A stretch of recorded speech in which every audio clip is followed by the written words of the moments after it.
കാര്യം കൂടി ആവർത്തിക്കട്ടെ. തേജസ്വി യാദവ് പിന്നിലേക്ക് പോയിരിക്കുന്നു എന്നതാണ് ഏറ്റവും പുതിയ വിവരം. രാഘവ്പൂരിൽ വീണ്ടും തേജസ്വി യാദവ് പിന്നിലേക്ക് പോയിരിക്കുന്നു എന്നതാണ്. BJPയുടെ സതീഷ് കുമാർ യാദവ് വീണ്ടും മുന്നിലെത്തുകയാണ്. ഒരുപക്ഷെ വരും മണിക്കൂറുകളിൽ ചർച്ച ചെയ്യപ്പെടാൻ പോകുന്ന ശ്രദ്ധാകേന്ദ്രമാകാൻ പോകുന്ന മണ്ഡലം എന്നത് രാഘവ്പൂർ തന്നെയായിരിക്കും. മഹാഗഠബന്ധൻ മുഖ്യമന്ത്രി സ്ഥാനാർത്ഥിയായി ഉയർത്തിക്കാണിക്കുന്ന RJDയുടെ മുഖമെന്ന് വിശേഷിപ്പിക്കാവുന്ന ലാലു പ്രസാദ് യാദവിന്റെ പിൻതലമുറ എന്ന് ഉയർത്തിക്കാണിക്കുന്ന RJDക്ക് വലിയ തിരിച്ചടി നേരിടുന്നു എന്നുള്ളതാണ്. തേജസ്വി യാദവ് ഇതാ വീണ്ടും പിന്നിലേക്ക് പോകുന്നു. അവിടെ JSP എത്ര വോട്ടുകൾ പിടിച്ചു എന്നത് നിർണായകമാകുന്നു.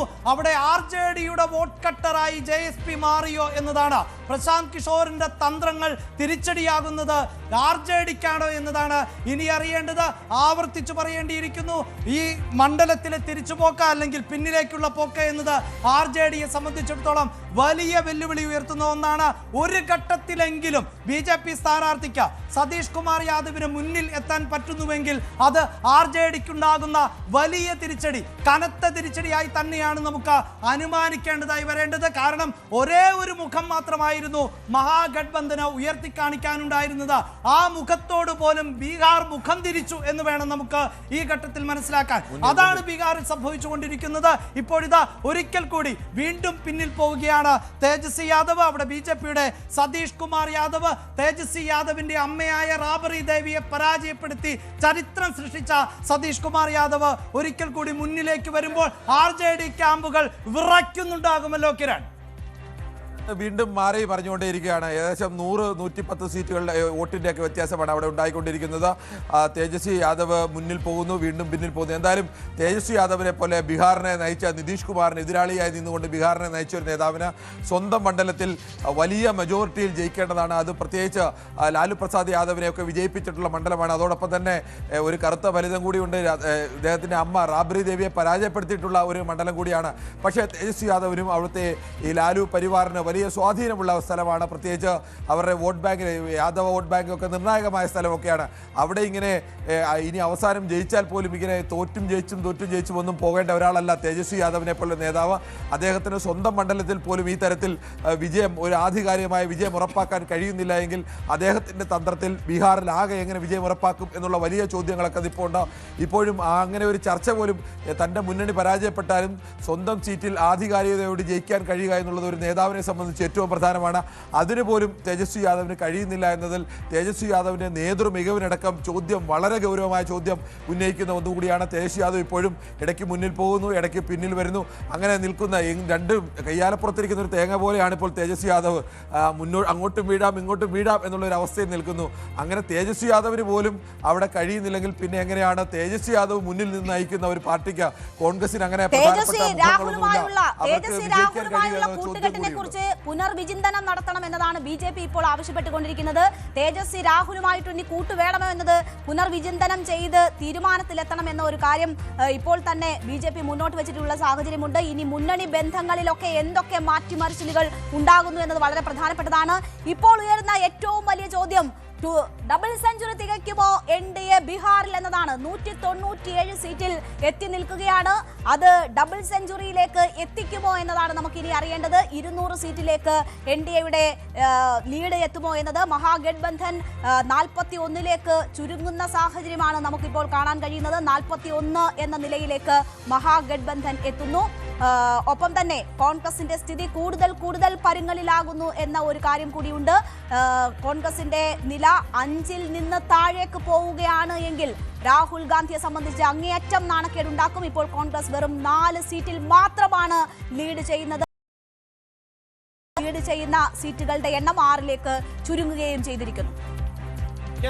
ഈ നിലയിൽ ആണ് ഇപ്പോഴത്തെ ഏറ്റവും ഒടുവിലത്തെ കണക്കുകൾ പുറത്തു വരുമ്പോൾ. അതായത് NDAയെ സംബന്ധിച്ചിടത്തോളം NDA 200ലേക്ക് എത്തുന്നു എന്നതാണ് എടുത്തു പറയേണ്ടത്. ഒരു പക്ഷേ നമുക്ക് അതുമായി ബന്ധപ്പെട്ട ഏറ്റവും പുതിയ ഡേറ്റകൾ അത് പങ്കുവയ്ക്കാം പ്രേക്ഷകരുമായി. അങ്ങനെ NDAയെ സംബന്ധിച്ചിടത്തോളം വലിയ മുന്നേറ്റം നമുക്ക് മാജിക് വാളിൻ്റെ സഹായത്തോടു കൂടി തന്നെ ആ ഡേറ്റകളിലേക്ക് പോകാൻ സാധിക്കും എന്നുള്ളതാണ് രേണുക ശ്രദ്ധിക്കേണ്ടത്. അതായത് മാജിക് വാളുകൾ പരിശോധിക്കുമ്പോൾ നമുക്കറിയാം 198 എന്നത് രേണുക സൂചിപ്പിക്കുന്ന പോലെ തന്നെ 198 എന്നത് ഒരു വലിയ മാർജിനിലേക്ക് 2-2, അതായത് കേവലം 2-2 സീറ്റുകളിൽ ഇനി വിജയിക്കാൻ സാധിച്ചാൽ ആണ് ആ മാന്ത്രിക നമ്പറിലേക്ക് എത്താൻ പോകുന്നു എന്നതുള്ളതാണ്. ഇതാ NDA സംബന്ധിച്ചിടത്തോളം 198 സീറ്റുകൾ ഇപ്പോൾ NDA സ്വന്തമാക്കിയിരിക്കുന്നു. പ്രിയപ്പെട്ട പ്രേക്ഷകരെ, എടുത്തു പറയേണ്ടത് 243 സീറ്റുകൾ 243 സീറ്റുകൾ ഉള്ള ബീഹാറിൽ 200ലേക്ക് അടുക്കുന്നു.